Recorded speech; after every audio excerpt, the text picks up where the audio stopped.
Dans notre 13e leçon de thérapie pneumatique, leçon basée exclusivement sur les livres du docteur Massamba, le Saint-Esprit interroge les esprits, nous allons procéder à une synthèse du 4e chapitre et aussi répondre à certaines questions comme l'a fait le docteur Massamba dans le 5e chapitre, la première section. Alors, la synthèse. En guise de synthèse, nous dit Dr Massamba, son 4e chapitre se termine en résumant tout ce qui était dit sur les esprits sataniques démoniaques en 6 éléments essentiels. Et c'est ce résumé-là qui constitue la synthèse du 4e chapitre. Et cette synthèse se trouve dans la section 6, de la page 142 à la page 144. Voici donc les 6 éléments essentiels qu'il retient et que nous devons retenir. Premièrement, les divers noms sous lesquels se présentent les puissances obscures ne constituent qu'une seule réalité. Et cette seule réalité, c'est Satan. D'ailleurs, Satan qui est appelé dans la Bible le serpent ancien, le dragon, le malin, Lucifer, Belzéboul, etc. Toutes les puissances démoniaques nous ramènent vers Satan. La présence de l'ennemi de Dieu dans le monde. Depuis le jardin d'Éden, il y avait le serpent qui est allé tenter Ève et derrière le serpent, c'était Satan. Et nous voyons à la sortie du jardin d'Éden, dès que l'homme était chassé, l'homme et la femme furent chassés du jardin d'Éden, eh bien, Dieu a mis, n'est-ce pas, le chemin, sur le chemin qui conduit vers l'arbre de la vie, n'est-ce pas, il a mis des chérubins, au pluriel. Nous verrons dans un cours tout à fait spécial, n'est-ce pas, toute la hiérarchie de puissance spirituelle autour du Seigneur Dieu, dont les chérubins, c'est la première mention que nous trouvons dans des êtres spirituels à part Dieu dans la Genèse, sont des chérubins, puis viennent les anges. Mais il y a les chérubins, il y a les séraphins, il y a les archanges, il y a les anges. Il y a tout un cours de spiritualité qui doit porter sur non seulement l'angélologie, mais je dirais la chérubénologie, la séraphinologie, vous voyez, hein, l'archangélologie, vous voyez. Donc, les gens se limitent seulement à l'angélologie, mais tout le monde n'est pas ange. Les chérubins, les séraphins ne sont pas nécessairement des anges, et souvent ce n'est pas les chérubins qu'on envoie pour donner des messages. Les chérubins ont d'autres rôles beaucoup plus sophistiqués que nous ne connaissons même pas. Nous voyons déjà dans Genèse, au chapitre 3, je regarde juste rapidement ma Bible pour ne pas raconter n'importe quoi. Dans Genèse, au chapitre 3,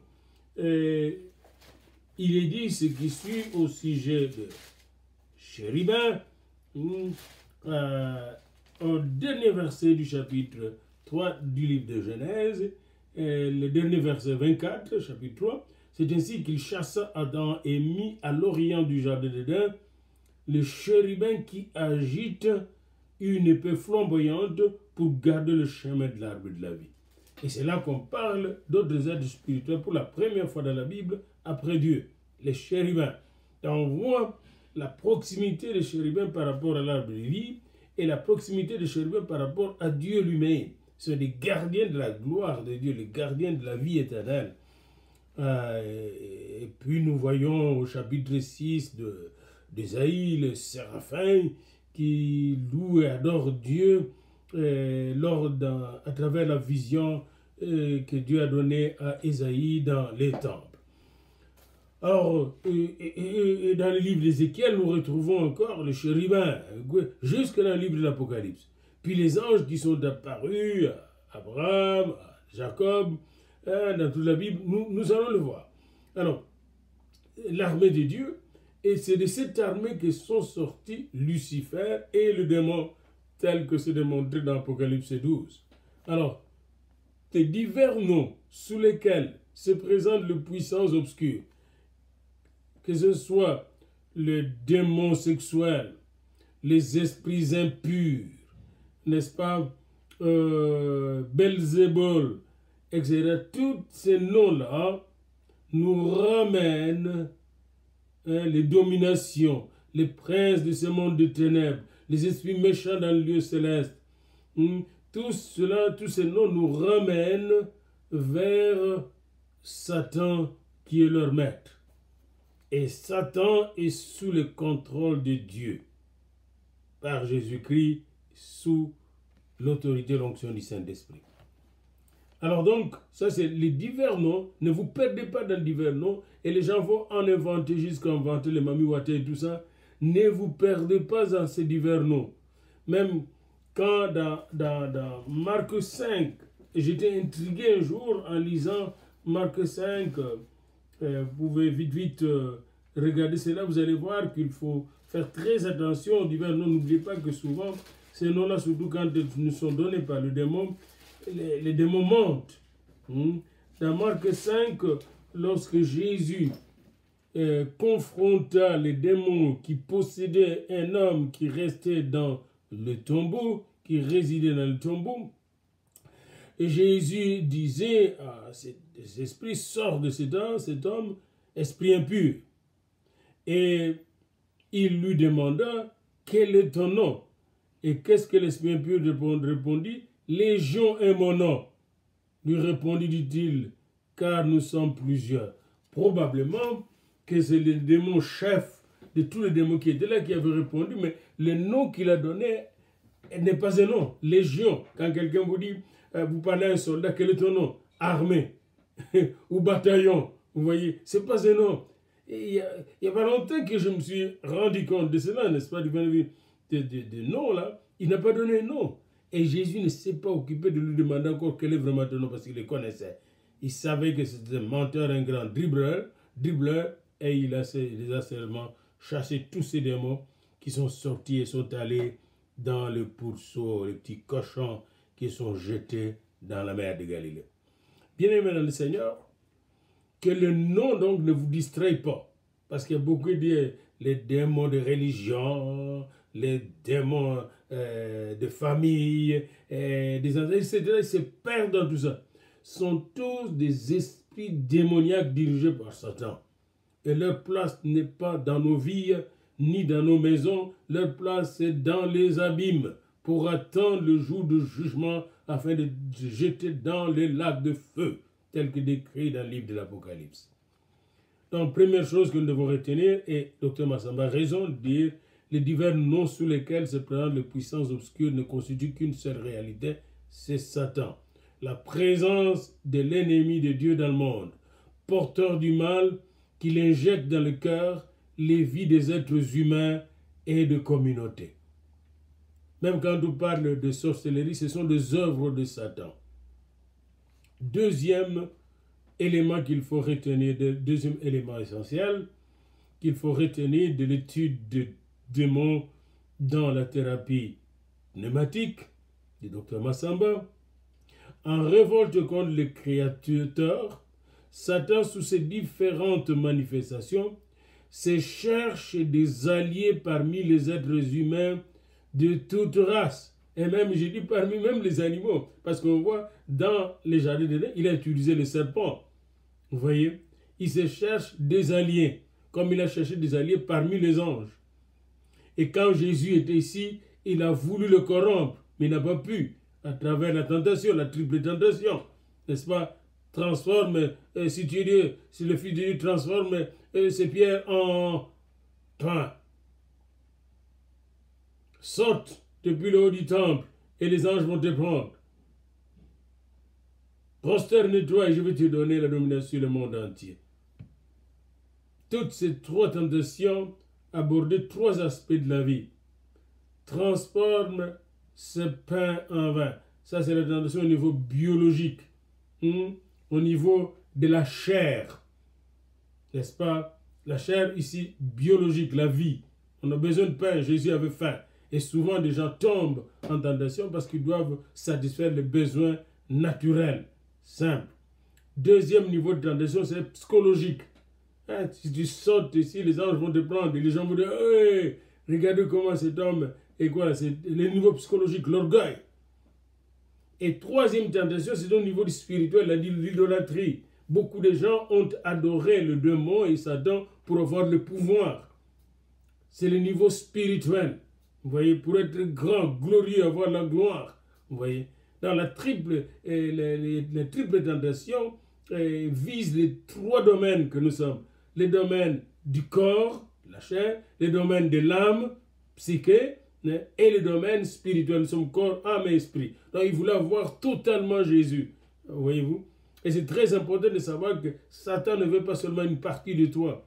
Il veut avoir tout l'être de la personne. Comme le sorcier n'est pas seulement sorcier dans son esprit. Il est dans son corps, il a donné son corps à Satan. Il est dans son âme, il a vendu son âme à Satan. Il est dans son esprit est aveuglé par Satan.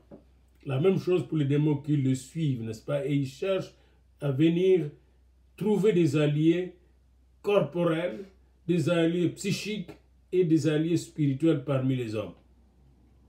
Et c'est très important de savoir que à travers les différentes sortes de gouvernements, Satan essaie d'agir. C'est pourquoi il essaie de contrôler les nations, des nations entières. Vous avez ça dans le livre de Daniel. Quand vous allez au chapitre 10 du livre de Daniel, on parle de chef de Perse qui a résisté à l'ange. Puis l'ange Gabriel parle aussi de chef de Javan, de Grèce. Ce sont des chefs spirituels qui dirigeaient ce royaume-là et qui connaissent diriger les différents royaumes de la terre. Et eux s'associent à des alliés humains. Ils ont des alliances sophistiquées avec les autres. C'est pourquoi beaucoup de chefs d'État, de ministres, etc., de gouverneurs, pratiquent les sciences occultes. C'est aussi simple que ça. Alors Massamba dit, Satan désire domestiquer les hommes, des femmes en tant qu'individus groupe, des objets, des animaux et des institutions sociopolitiques et économiques. J'aime son mot qu'il désire domestiquer, la domestication satanique.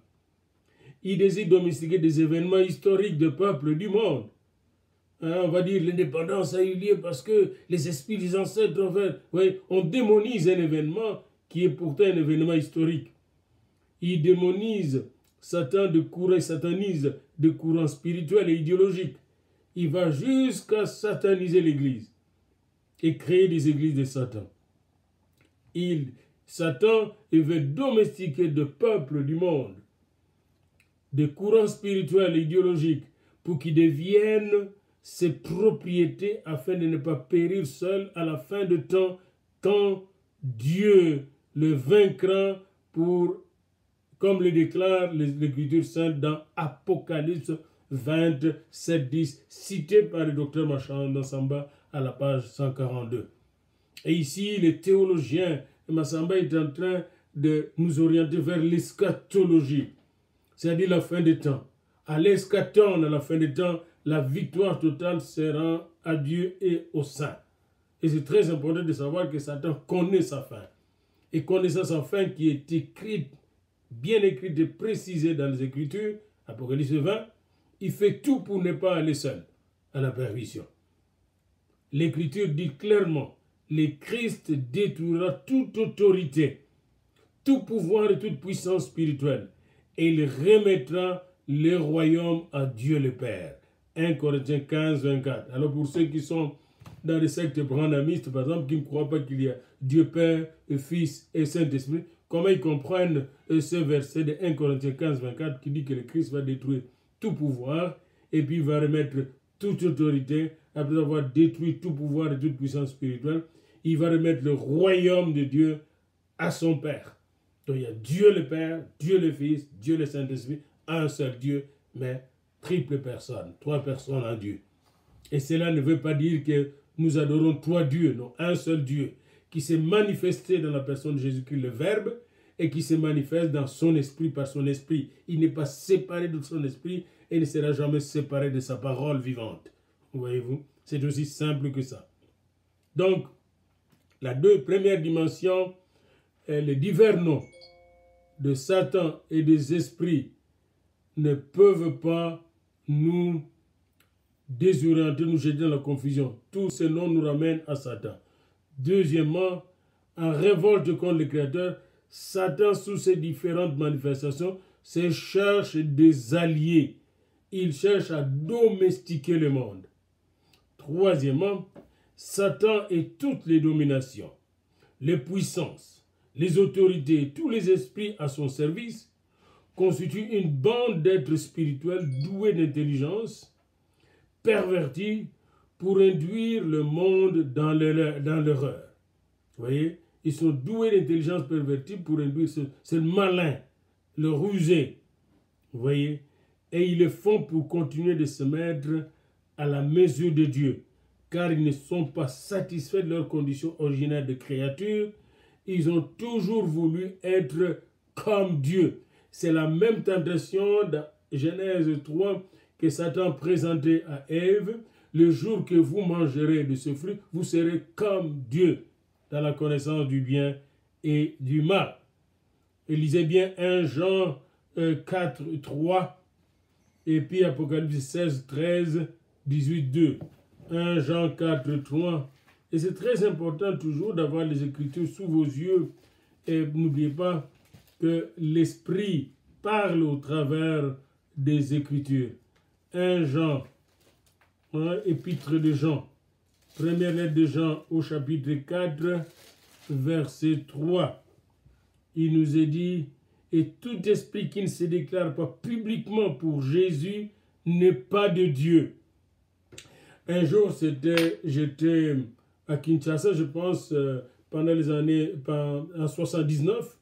Je suis allé avec le frère Poutou et ma famille et visiter une femme d'affaires non loin du Pont-Gabu et qui était torturée par des esprits et à qui le magicien, le féticheur demandait une Mercedes qu'elle voulait bien donner, mais elle paniquait. Nous sommes arrivés là et la femme disait qu'elle était chrétienne, qu'elle avait peur, etc. parce qu'elle est allée chercher une protection pour un problème chez le magicien et le magicien lui a dit que le magicien lui dira que lui et donc le magicien lui dit que le magicien disant que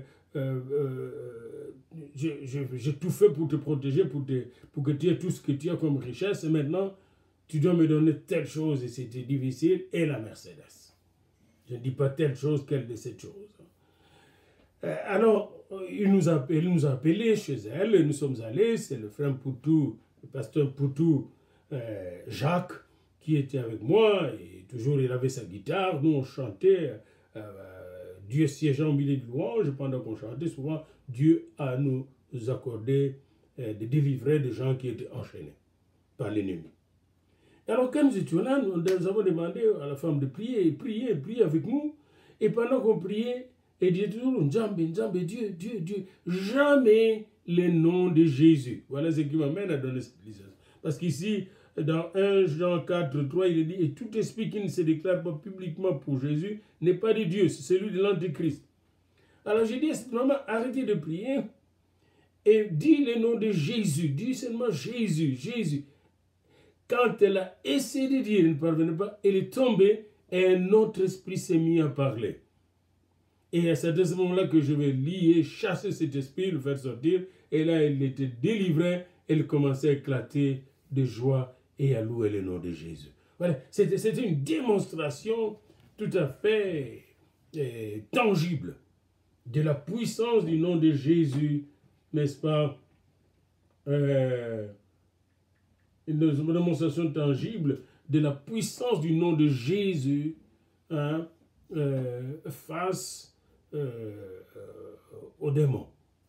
Alors c'est très important de savoir que toutes les dominations, les puissances, les autorités, tous les esprits à son service constituent une bande d'êtres spirituels, une armée d'êtres spirituels, doués d'une intelligence pervertie pour induire le monde dans l'erreur. Ils font tout pour divertir les gens, les éloigner du Seigneur Jésus. Ils vont parler de Dieu. Il existe plusieurs dieux, mais il n'y a qu'un seul Jésus. Et Jésus est le chemin qui conduit vers le vrai Dieu. Je suis le chemin, la vérité et la vie, Jean 14, 6. Nul ne vient au Père que par moi. Nul ne vient au Père que par moi. Depuis que Jésus s'est révélé, il nous a donné le chemin qui conduit à la vérité et à la vie éternelle. Et beaucoup de gens sont possédés parce qu'ils nient Jésus. La première chose que Satan va faire, c'est que tu nies Jésus. Et vous allez voir que Satan est à la fois avec les athées et avec les ultra-chrétiens ou les ultra-religieux. Donc c'est la troisième dimension essentielle que nous devons retenir, troisième élément essentiel. Satan n'est pas seul, il a toute une armée. Et cette armée tombe avec lui, Apocalypse 12. Il a quelques chérubins qui sont tombés avec lui, quelques séraphins qui sont tombés avec lui, et quelques anges qui sont tombés avec lui. Alors, un grand nombre, n'oubliez pas que les anges sont des milliards et des milliards de milliards. Et un tiers de ces anges, de ces êtres spirituels, sont allés avec lui. Un tiers. C'est toute une armée. Et c'est cette armée, cette bande de corrompus qui nous font mal sur la terre. Et c'est très important pour vous de savoir cela, de connaître cela, parce que l'ignorance amène à la mort. Et tous ces esprits sont dirigés par trois esprits. Et je suis content que Dr Massamba cite Apocalypse 16, 13, n'est-ce pas, à la page 142. Et nous lisons, « Je vis sortir de la gueule du dragon, de la gueule de la bête et de la bouche du faux prophète, trois esprits impurs, semblables à des grenouilles. » Il y a trois esprits impurs qui dirigent tous ces esprits. Le dragon lui-même, la bête, n'est-ce pas, ou l'antichrist, et le faux prophète. Et à la fin des temps, cette trinité démoniaque va être presque visible. On va voir le dragon agir. On va voir la bête, l'antichrist va être le roi du monde. Il va dominer dans le monde entier. Tous les rois vont lui faire allégeance. Et le faux prophète va diriger sa grande religion du monde. Vous voyez, et les gens vont adorer l'antichrist et par conséquent le dragon. Alors, il n'y a que trois esprits au-dessus de tous ces esprits-là. Il y a les dragons, et vous allez voir, les dragons, il est vraiment le patron. C'est l'anti-dieu par excellence qui veut se faire Dieu. Puis vous avez la bête. La bête, c'est l'antichrist. Et son esprit agit déjà dans le monde. Dans beaucoup de religions, on n'aime pas parler de Christ, ou alors on le mélange avec beaucoup d'idoles. C'est la même chose. Et puis vous avez le faux prophète. Eh bien, il y a des faux prophètes déjà partout, mais il y aura un faux prophète en chef dans le monde. Et il va amener les gens à adorer l'antichrist et le dragon, avec la marque de la bête, dont le fameux nombre de 666 constitue le symbole dans l'Apocalypse. Alors, il est très important pour vous de retenir ce verset de 16, Apocalypse 16, 13, l'esprit dragon, l'esprit de la bête, antichrist, et l'esprit de faux prophète. Ce sont ces trois esprits qui nous font la guerre dans toutes les nations. C'est bien dit dans l'Apocalypse 16, verset 14, car ce sont des esprits de démons qui font des prodiges et qui vont vers le roi de toute la terre afin de les rassembler pour le combat du grand jour du Dieu Tout-Puissant. Donc, c'est très bien dit ici, ce sont des esprits de démons qui font des prodiges et qui vont vers le roi, vers les dirigeants de toutes les nations du monde. il est difficile qu'un dirigeant politique, économique d'une nation du monde, ne soit pas dans l'ésotérisme. Alors c'est très important de le retenir. Satan et toutes ses dominations forment une armée bien organisée. Il n'y a que l'homme qui est désorganisé. Quand je vois nos démocraties, c'est quel chaos. La dictature, quel chaos. Hein? L'homme est désorganisé. Mais si l'homme n'accepte pas Dieu comme chef, il est désorganisé. Hein? C'est comme un corps sans tête. Même chose nos églises. C'est du désordre terrible. L'adoration est négligée, la louange est parfois mise à l'écart. Et puis, là où on met un peu de chant, on commence à idolâtrer une personne. Le musicien prend la place de Dieu, etc. Exactement comme Lucifer l'a fait dans la grande chorale de Dieu dans les cieux. Quatrième dimension, quoi qu'il puisse apparaître fort, Satan et ses démons ont été vaincus par Dieu qui a accepté de mourir sur la croix en la personne de son Fils Jésus-Christ. Et j'aime beaucoup dans l'Épître aux Corinthiens ce que dit Paul plutôt, quand il dit « Car Dieu était en Christ, réconciliant le monde avec lui-même. » 2 Corinthiens 5, 19. « Car Dieu était en Christ, réconciliant le monde avec lui-même, en n'imputant point aux hommes leurs offenses, et il a mis en nous la parole de la réconciliation. » Thérapie pneumatique, la parole de la réconciliation. Quand nous recevons des gens en détresse, des gens en angoisse, des gens qui ont peur d'être ensorcelés ou qui ont peur d'être sorciers, eh bien, nous les emmenons en Christ pour qu'ils puissent se réconcilier avec Dieu, avec eux-mêmes et avec les autres, et qui deviennent des sources de paix, des enfants de paix, en recevant la paix que Jésus donne. Alors n'oubliez jamais ça, quelle que soit la force de Satan et de ses démons, ils ont été vaincus par Dieu dans la personne de Jésus-Christ qui a dépouillé les dominations et les autorités, les a livrés en spectacle en les clouant à la croix. Je vous donne le devoir de lire l'épître de Paul aux Colossiens. Et vous allez voir dans l'épître aux Colossiens, il y a un secret là pour vaincre l'ennemi, que la parole du Christ habite parmi vous abondamment. Alors, s'il vous plaît, tous les étudiants des thérapies pneumatiques, je vous encourage dans cette synthèse de prendre le temps de lire l'épître aux Colossiens, toute l'épître, toute la lettre de Paul aux Colossiens. Et vous allez voir aussi dans cette lettre les versets qui disent « Il a dépouillé les dominations, les autorités, les a livrés en spectacle en les clouant à la croix ». Très important. Et de ce fait donc, le pouvoir démoniaque, le pouvoir satanique est devenu impuissant devant Jésus-Christ, dans la mesure où l'amour du Fils, lequel par son obéissance a mis en pièces leur pouvoir propre et l'a anéanti, est à nous. L'amour du Fils, l'amour de Dieu est en nous. Par conséquent, l'amour de Christ, son sang précieux qui parle mieux que le sang d'Abel, est un poison contre la puissance, toute puissance démoniaque et satanique. Alors vous avez ces quatrième élément essentiel, Satan et ses démons ont été vaincus.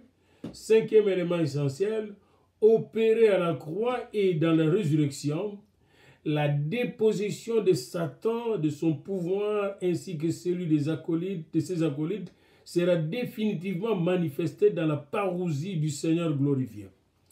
Autrement dit, Satan a été dépossédé à la croix, il a été dépouillé. Jésus est allé jusqu'au séjour des morts le dépouiller.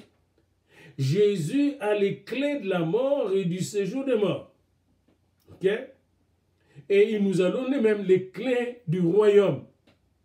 Cependant, Satan continue encore à faire des dégâts en attendant la fin des temps, la parousie qui sera l'apparition glorieuse du Seigneur pour établir une nouvelle terre et de nouveaux cieux.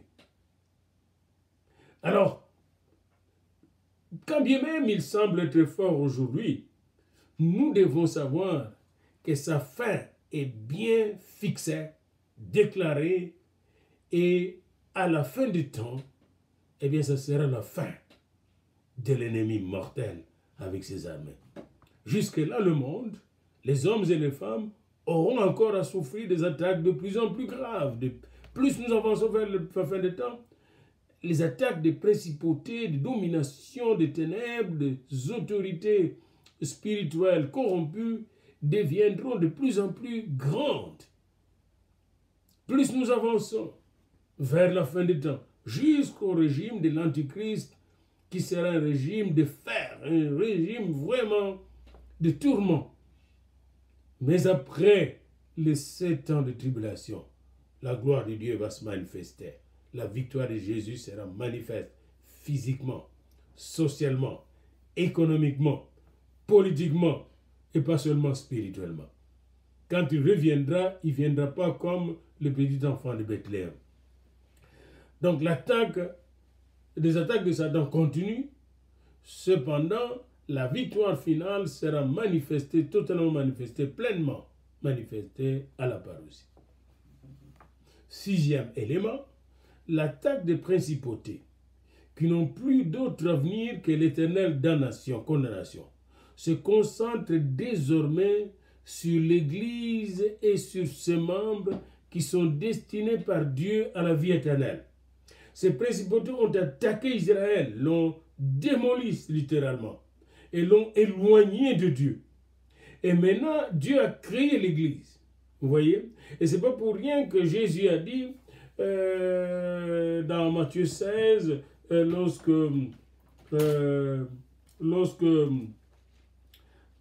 Pierre avait dit qu'il est le Christ, le Fils de Dieu, béni éternellement, Jésus lui a dit, après cette confession, a dit, tu es le Christ, le Fils de Dieu vivant. Jésus reprend la parole, lui dit, tu es heureux, Simon, fils de Jonas, car ce ne sont pas la chair ni le sang qui t'ont révélé cela, mais c'est mon Père. Ce ne sont pas la chair et le sang qui t'ont révélé cela, mais c'est mon Père qui est dans les cieux. Et moi, je te dis que tu es Pierre, et que sur cette pierre, je bâtirai mon église, et que les portes du séjour des morts,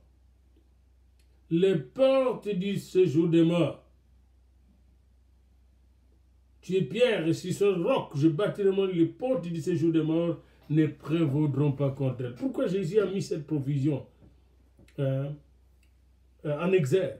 Pourquoi il a voulu signaler cela? Parce que Pierre, un jour, va participer à la fondation de l'Église de Dieu.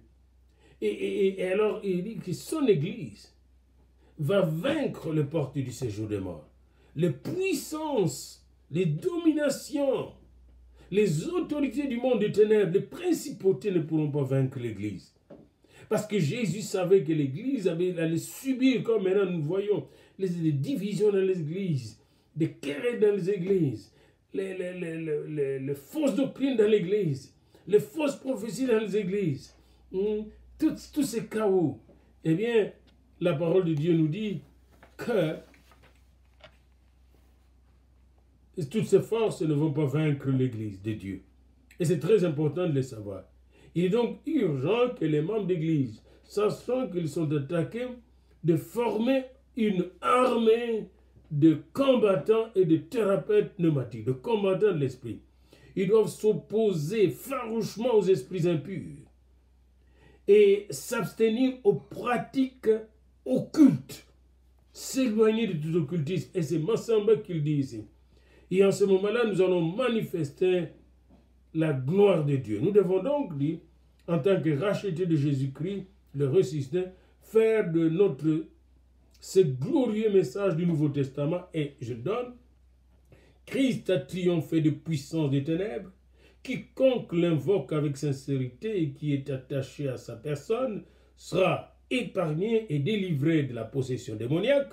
Colossiens 21:5, 1 Jean 3:8, Actes 10:13, Romains 10:13. Car en effet, Christ est venu accomplir la volonté de Dieu, d'être seul celui qui délivre et qui apporte à l'humanité la plénitude de la vie. Ésaïe 61, 1 à 2, Luc 4, 18, Jean 10, 10. Qu'il en soit ainsi, Seigneur Jésus, Amen, et permets-nous d'exprimer notre foi dans la profondeur de la reconnaissance de l'amour. Nous croyons en un seul Dieu, le Père, le Tout-Puissant, Créateur du ciel et de la terre, de toutes les choses visibles et invisibles. Nous croyons en un seul Seigneur, Jésus-Christ, le Fils unique de Dieu, engendré du Père avant tous les siècles, lumière venue de la lumière, vrai Dieu venu de vrai Dieu, engendré et non pas créé, consubstantiel au Père. Par lui, tout a été fait. Pour nous et pour notre salut, il descendit des cieux par le Saint-Esprit, il a pris chair de la Vierge Marie, et il s'est fait homme.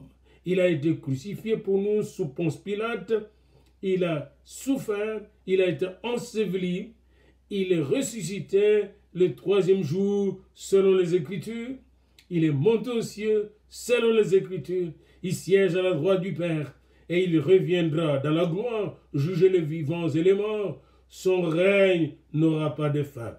Nous croyons en l'Esprit Saint, qui est le Seigneur et donne la vie, qui procède du Père, et qui, avec le Père et le Fils, est adoré et glorifié, et qui a parlé par le prophète. Et nous croyons en l'Église une, sainte, catholique et apostolique. Nous confessons un seul baptême pour le pardon des péchés. Nous attendons la résurrection des morts et la vie du monde à venir. Amen. Nous savons que Satan existe, que les démons sillonnent nos cités, qu'il dévaste les vies humaines, mais notre foi n'est pas en eux. Nous croyons en toi seul, Jésus, comme tu t'es révélé dans l'Écriture sainte. Dieu le Père, Dieu le Fils, Dieu le Saint-Esprit, un seul Dieu saint qui régnera dans l'éternité au nom de Jésus. Amen. Eh bien, nous arrêtons aussi cette leçon 13. Nous n'allons pas aborder les différentes questions dans cette leçon. Dans la leçon 14, nous allons aborder différentes questions et donner différentes réponses sur Satan et les esprits. Alors, retenons donc cette synthèse des 6 éléments essentiels dans notre combat spirituel. Premièrement, les divers noms de Satan et des démons ramènent à un seul ennemi, Satan, les dragons. Deuxièmement, en révolte contre son créateur, Satan, sous ses différentes manifestations, se cherche des alliés parmi les humains et les êtres qui existent dans l'univers. Troisièmement, Satan et toutes les dominations, les puissances des ténèbres, tout ça, forment une armée, une bande qui veut démolir, détruire l'univers et l'humanité, mais qui a été bel et bien vaincu. Quatrième dimension, quelle que soit la puissance de Satan et de ses démons, ils ont été vaincus par Jésus-Christ. Cinquième dimension, le travail opéré à la croix sera pleinement manifesté à la parousie quand le Seigneur viendra dans sa gloire. Alors le règne total de Dieu sera manifeste dans tout l'univers et Satan n'aura plus d'autre place que les lacs de feu. Sixièmement, l'attaque des principautés qui n'ont plus d'autre avenir que l'éternelle damnation se concentre désormais sur l'Église. L'Église est attaquée depuis l'époque des apôtres. On a martyrisé les apôtres, on les a tués, presque chacun était tué, les disciples de Jésus-Christ. Et jusqu'à présent, on essaie de détruire, de démolir l'Église. Mais n'oubliez pas ce que Jésus a dit, les portes du séjour des morts ne prévaudront pas contre l'Église du Seigneur, parce que c'est le Seigneur lui-même qui a la tête, il est l'invaincu, il est le Tout-Puissant, ce qu'il dit arrive et il ne craint aucune autre puissance sur la terre, sous la terre et dans tout l'univers. Il est le Seigneur des seigneurs, le roi des rois, l'alpha et l'oméga.